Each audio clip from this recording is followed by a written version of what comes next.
नमस्कार, मैं हूं सुप्रिया। आप देख रहे हैं जीवांजलि। रामायण का सबसे बड़ा रहस्य पुष्पक विमान की कहानी अगर आप सुनेंगे तो आप भी चौंक जाएंगे। जी हां, वही पुष्पक विमान जिससे श्री राम अयोध्या लौटे थे, उसका रहस्य आज भी अनसुलझा है। रावण से श्री राम तक जानते हैं क्या है पुष्पक विमान की पूरी रहस्यमयी कथा और क्यों आज भी पुष्पक विमान है रहस्यमयी। सबसे पहले तो ये जान लेते हैं कि क्या सच में था पुष्पक विमान रामायण का सबसे रहस्यमयी उड़ने वाला दिव्य रथ, जिसकी कहानी आज भी दुनिया को चौंका देती है। जब भी रामायण का नाम लिया जाता है, भगवान श्री राम, माता सीता, हनुमान जी और रावण की कथा हमारे मन में जीवंत हो उठती है। लेकिन रामायण में एक ऐसी अद्भुत वस्तु का भी वर्णन मिलता है जिसने सदियों से लोगों को हैरान किया है। ये नाम है पुष्पक विमान का। जी हाँ, एक ऐसा विमान जो आकाश में उड़ता था, जो मन की गति से चलता था, जो छोटा और बड़ा हो सकता था, जो बिना किसी आधुनिक इंजन के हजारों किलोमीटर की यात्रा कर सकता था और जिसमें बैठकर भगवान श्री राम लंका से अयोध्या लौटे थे। आज के आधुनिक विज्ञान के युग में जब इंसान ने हवाई जहाज, रॉकेट और अंतरिक्ष यान बना लिए हैं, तब भी रामायण में वर्णित पुष्पक विमान लोगों के लिए रहस्य बना हुआ है।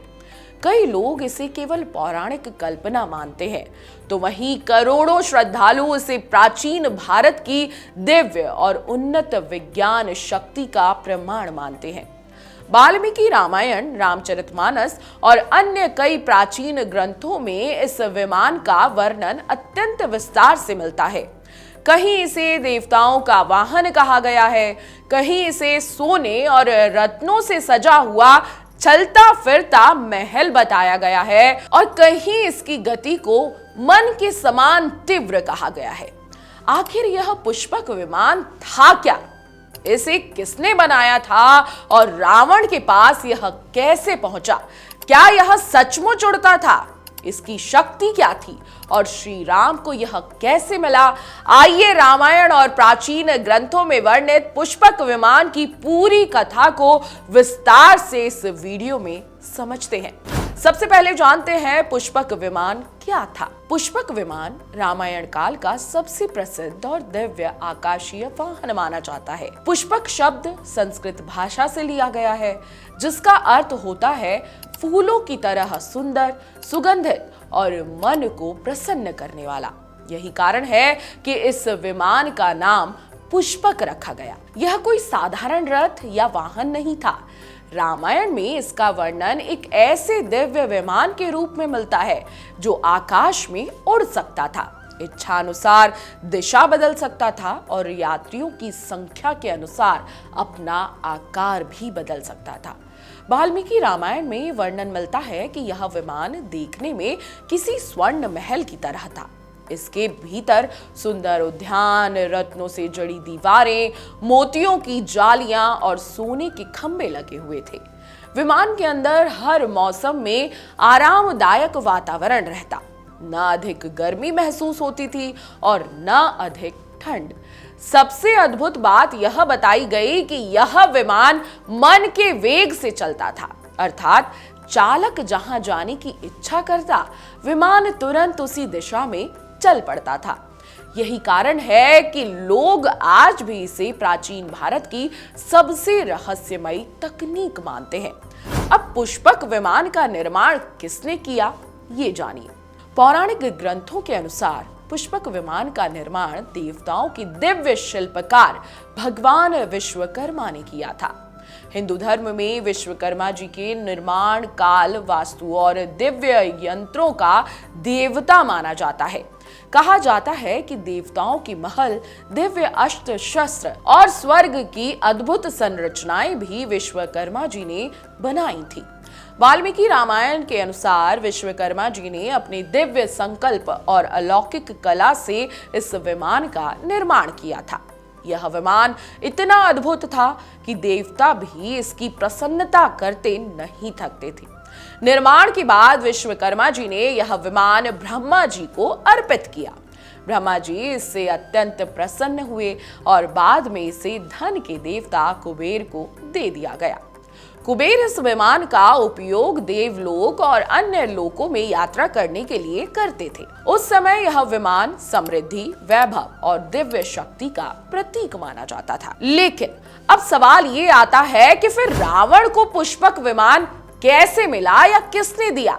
कहानी बहुत ही रोचक है। रावण केवल लंका का राजा नहीं था, बल्कि अत्यंत शक्तिशाली, विद्वान और महत्वाकांक्षी राजा भी था। उसने कठोर तपस्या करके भगवान शिव से कई वरदान प्राप्त किए थे। अपनी शक्ति के घमंड में उसने देवताओं, गंधर्वों और कई राजाओं को पराजित भी कर दिया था। कुबेर रावण के सौतेले भाई थे। कुबेर स्वर्ण नगरी अलकापुरी में रहते थे और पुष्पक विमान उनके पास था। जब रावण को इस दिव्य विमान की शक्ति और वैभव के बारे में पता चला तो उसके मन में इसे पाने की इच्छा जाग उठी। रामायण के उत्तरकांड के अनुसार रावण ने अपनी शक्ति के बल पर कुबेर पर आक्रमण कर दिया। उसने कुबेर को युद्ध में पराजित किया और उनसे पुष्पक विमान छीन लिया। इसके बाद रावण इस विमान का उपयोग तीनों लोकों में यात्रा करने के लिए किया करता था। कहा जाता है कि इसी विमान पर वह कई बार पृथ्वी, स्वर्ग और अन्य स्थानों पर जाया करता था। पुष्पक विमान रावण के वैभव और शक्ति का सबसे बड़ा प्रतीक अब बनता जा रहा था। अब पुष्पक विमान रावण के पास पहुंच चुका था और रावण पुष्पक विमान का हर तरीके से उपयोग करने लगा।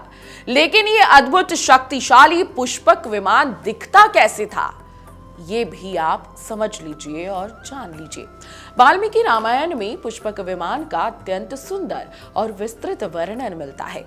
कहा गया है कि यह विमान दूर से देखने पर पूर्णिमा के चंद्रमा की तरह चमकता था।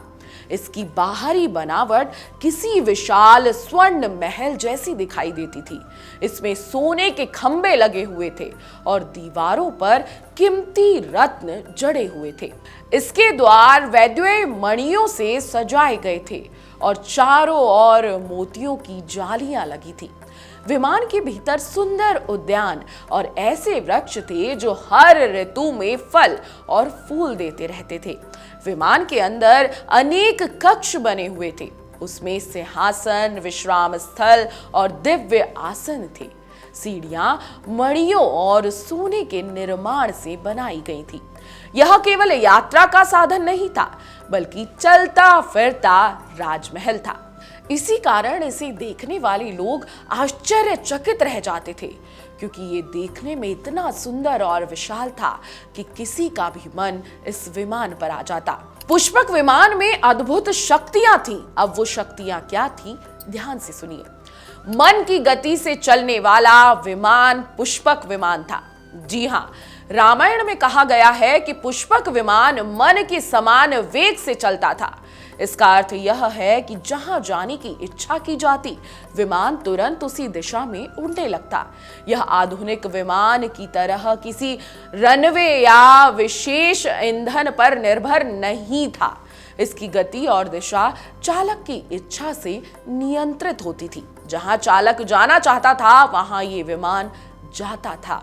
अब आकार बदलने की भी इसमें क्षमता थी। जी हाँ, पुष्पक विमान बेहद अद्भुत था। ये आकार बदल सकता था।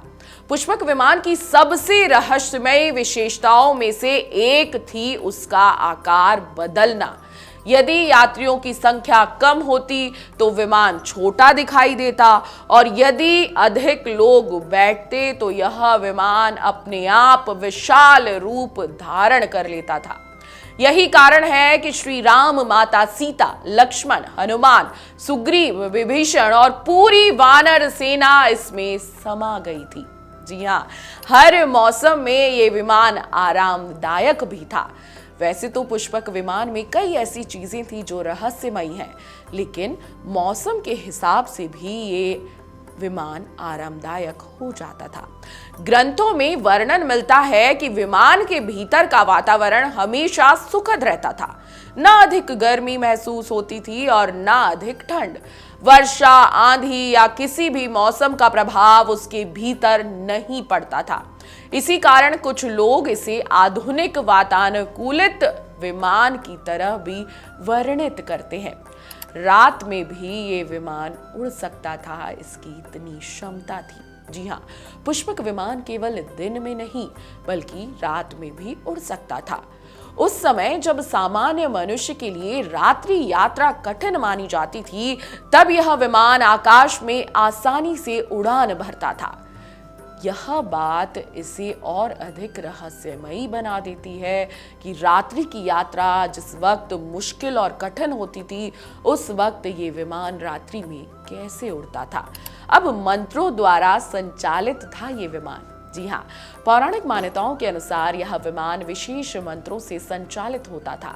चालक जब विशेष वैदिक मंत्रों का उच्चारण करता, तब विमान सक्रिय हो जाता था।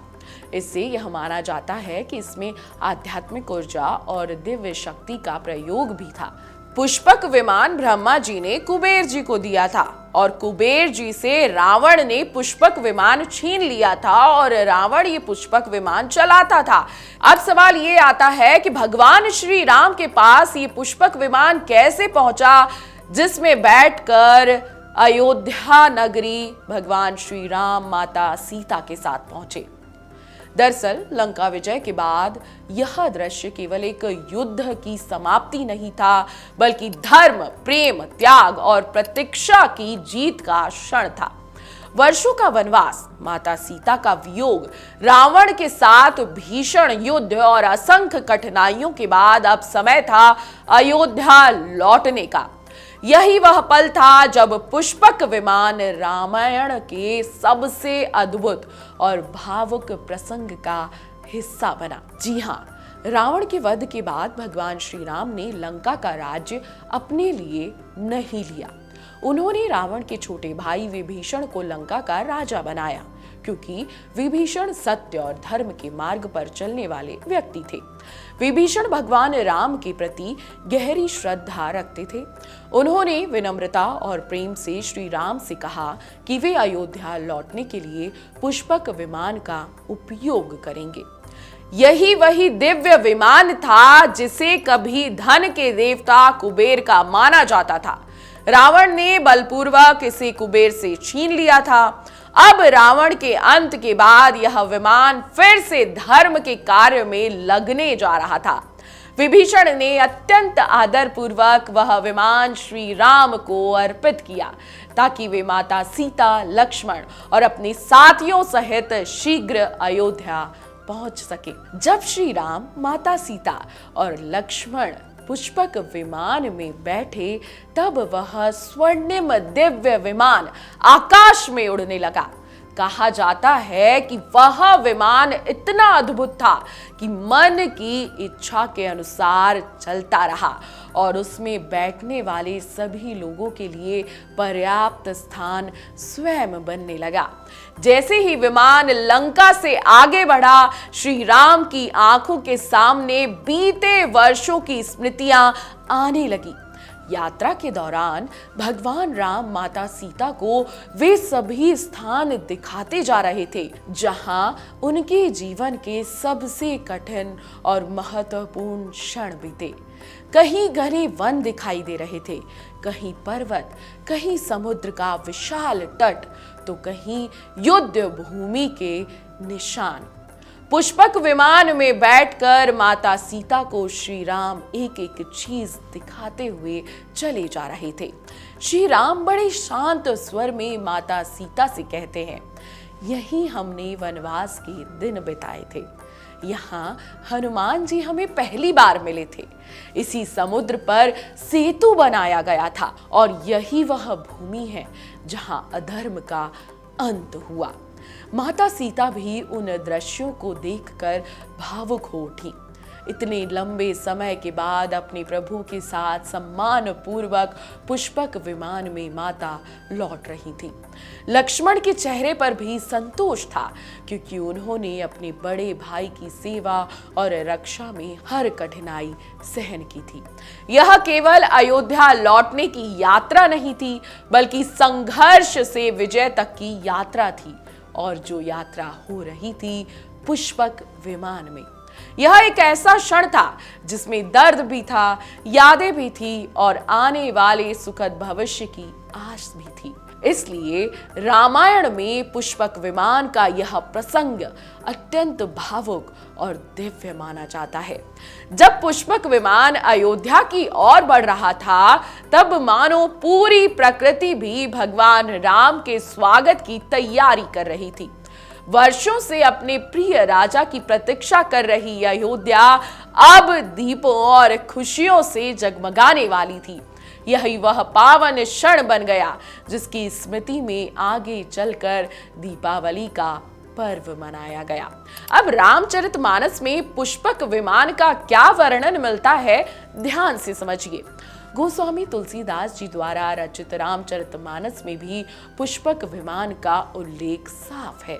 तुलसीदास जी ने विशेष रूप से उस दिव्य क्षण का वर्णन किया है जब श्री राम 14 वर्ष का वनवास समाप्त करके अयोध्या लौटे थे। देवता आकाश से पुष्प वर्षा करते हैं, वानर सेना आनंदित होती है और समस्त अयोध्या श्री राम के स्वागत के लिए उत्साहित हो उठती है। रामचरितमानस में विमान की तकनीकी बनावट से अधिक उसकी दिव्यता, श्री राम की महिमा और धर्म की विजय का वर्णन किया गया है। अब क्या पुष्पक विमान वास्तव में था? यह प्रश्न आज भी लोगों के मन में बना हुआ है। धार्मिक दृष्टि से करोड़ों लोग इसे वास्तविक दिव्य विमान मानते हैं। उनका विश्वास है कि प्राचीन भारत में ऐसी उन्नत विद्या और विज्ञान मौजूद था जिसे आज का विज्ञान अभी पूरी तरह समझ नहीं पाया। वहीं इतिहासकार और वैज्ञानिक इसे प्रतीकात्मक कथा या कल्पनात्मक वर्णन मानते हैं। उनका कहना है कि यह उस समय की कल्पना शक्ति और साहित्यिक सौंदर्य का उदाहरण हो सकता है। हालांकि आज तक पुष्पक विमान का कोई प्रत्यक्ष वैज्ञानिक प्रमाण नहीं मिला, लेकिन रामायण में इसका विस्तृत वर्णन इसे सदियों से चर्चा का विषय बनाए हुए है। पुष्पक विमान रामायण का केवल एक उड़ने वाला वाहन नहीं था, बल्कि यह शक्ति, वैभव, दिव्यता और अद्भुत कल्पना का प्रतीक था, जिसे रामचरितमानस में साफ साफ लिखा और बताया गया है। यह विमान हमें यह भी दिखाता है कि प्राचीन भारतीय ग्रंथों में कितनी गहरी कल्पना शक्ति, विज्ञान की सोच और आध्यात्मिक दृष्टि मौजूद थी। भगवान श्री राम की अयोध्या वापसी के साथ पुष्पक विमान धर्म की विजय, सत्य की स्थापना और दिव्यता का प्रतीक बन गया। इसी कारण हजारों वर्षों बाद भी पुष्पक विमान की कथा लोगों के मन में रहस्य, आस्था और आश्चर्य का विषय बनी हुई है। पुष्पक विमान की इतनी दिव्यता और भव्यता हम सभी को रामचरितमानस में पढ़ने को मिलती है, और रामचरितमानस में जब हम पुष्पक विमान के बारे में पढ़ते हैं तो हम जानते हैं कि पुष्पक विमान कितना आधुनिक और दिव्य था। इस वीडियो को आपको ज्यादा से ज्यादा शेयर करना है ताकि सभी लोग जान सके कि जिस पुष्पक विमान से माता सीता, भगवान श्री राम और लक्ष्मण अयोध्या लौटे थे, उसकी क्या दिव्यता और भव्यता थी। नमस्कार। अगर आपको हमारा ये वीडियो पसंद आया हो तो हमारे चैनल जीवांजलि को सब्सक्राइब करें